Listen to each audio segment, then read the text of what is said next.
Estado Novo, o regime autoritário de Getúlio Vargas. O Estado Novo, instaurado em 1937, marcou uma das fases mais autoritárias da história política do Brasil. Esse regime, liderado por Getúlio Vargas, emergiu como uma resposta às tensões políticas e sociais que tomavam o país nos anos 1930, caracterizando-se por sua centralização de poder e por um Estado interventor e controlador.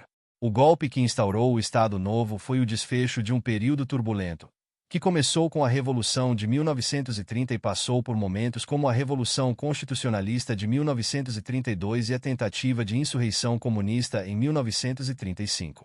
O golpe de 1937 foi justificado pelo suposto Plano Cohen, um documento falsamente atribuído aos comunistas, que detalhava uma suposta conspiração para tomar o poder. Utilizado como pretexto para a declaração do estado de emergência, o plano foi na verdade fabricado por militares leais a Vargas e serviu como estratégia para aumentar o controle sobre a nação. Com o apoio das Forças Armadas e da elite conservadora, Getúlio Vargas dissolveu o Congresso Nacional, suspendeu as eleições presidenciais e instalou um regime de exceção que perduraria até 1945. O Estado Novo foi marcado pela promulgação de uma nova Constituição, conhecida como a Constituição de 1937, que concentrava ainda mais poderes nas mãos do presidente. Essa nova Carta Magna eliminou o federalismo, consolidando um Estado unitário em que os estados perderam autonomia, sendo governados por interventores nomeados diretamente pelo presidente. Além disso, a Constituição de 1937 eliminou as garantias individuais, permitindo prisões arbitrárias e suprimindo direitos fundamentais, como a liberdade de expressão e de imprensa.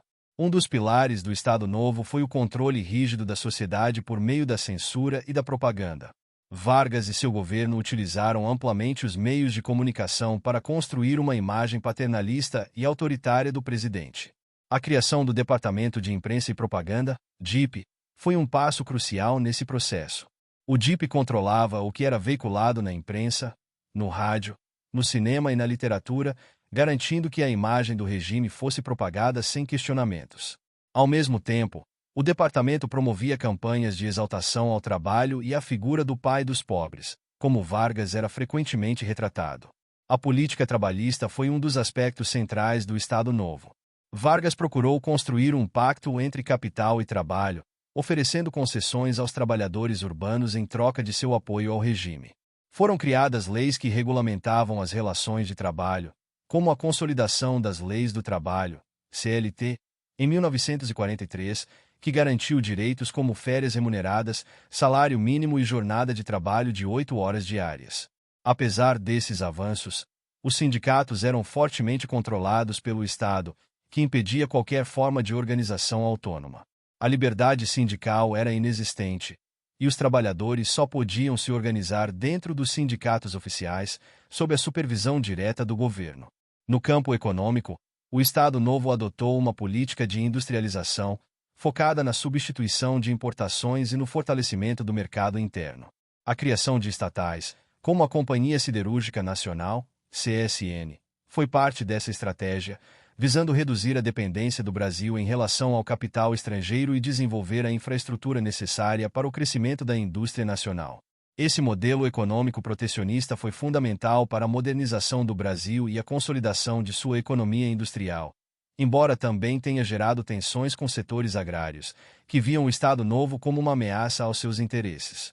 A centralização política do Estado Novo também teve reflexos nas relações internacionais do Brasil. Durante o início da Segunda Guerra Mundial, Vargas buscou manter uma posição de neutralidade, negociando tanto com os aliados quanto com o eixo. No entanto, à medida que a guerra avançava e as pressões dos Estados Unidos aumentavam, o Brasil acabou se alinhando aos aliados em 1942, declarando guerra à Alemanha e à Itália. Essa decisão abriu caminho para o envio da Força Expedicionária Brasileira, FEB, à Europa, reforçando a posição do país no cenário internacional e garantindo o apoio norte-americano para projetos de desenvolvimento econômico. Apesar de suas realizações econômicas e sociais, o Estado Novo foi um regime marcado por uma profunda repressão política.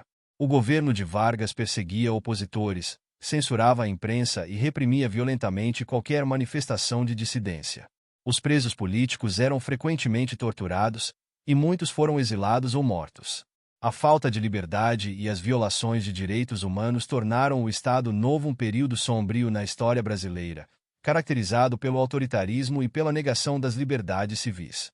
A decadência do Estado Novo começou com o final da Segunda Guerra Mundial.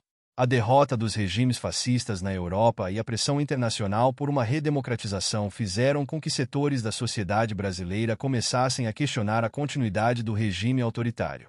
Além disso, a ascensão de movimentos políticos e sociais, como o crescimento do Partido Comunista Brasileiro, PCB, contribuiu para o enfraquecimento do governo de Vargas. Em 1945, sob pressão das Forças Armadas e de uma sociedade civil cada vez mais organizada, Vargas foi deposto, e o país iniciou um processo de redemocratização. O legado do Estado Novo é complexo. Por um lado, o regime autoritário de Getúlio Vargas foi responsável por avanços significativos na industrialização do país e na consolidação dos direitos trabalhistas, estabelecendo as bases do Estado brasileiro moderno. Por outro lado, o período foi marcado por práticas repressivas, censura, perseguição política e a supressão de direitos civis, características de regimes ditatoriais. A dualidade do Estado Novo reflete as contradições da história do Brasil, em que avanços e retrocessos convivem lado a lado. Mesmo após o fim do Estado Novo, a figura de Getúlio Vargas continuou a exercer uma enorme influência sobre a política brasileira. Em 1951, Vargas retornou ao poder, dessa vez eleito democraticamente, mas enfrentou novamente dificuldades políticas que culminaram em seu suicídio em 1954. O período do Estado Novo deixou uma marca profunda no imaginário nacional, moldando as relações entre o Estado e a sociedade e influenciando os rumos do Brasil nas décadas seguintes. Ao analisar o Estado Novo, é essencial compreender que esse período foi um reflexo das tensões políticas, econômicas e sociais que perpassavam o Brasil na primeira metade do século XX. O autoritarismo de Vargas e o controle rígido do Estado sobre a sociedade foram, em parte, uma resposta às demandas de modernização e industrialização de um país que buscava se afirmar no cenário global, mas que ainda enfrentava enormes desafios internos, como a desigualdade social e a concentração de poder nas mãos de uma elite política e econômica. O Estado Novo representou, portanto, uma tentativa de reconfigurar o Estado brasileiro, centralizando o poder e implementando reformas que visavam modernizar o país.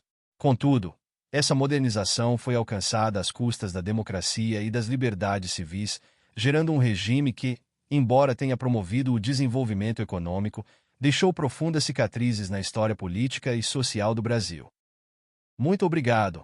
E não se esqueça de curtir o vídeo, de se inscrever em nosso canal e de compartilhar o vídeo com amigos e familiares para aumentar essa rede do bem.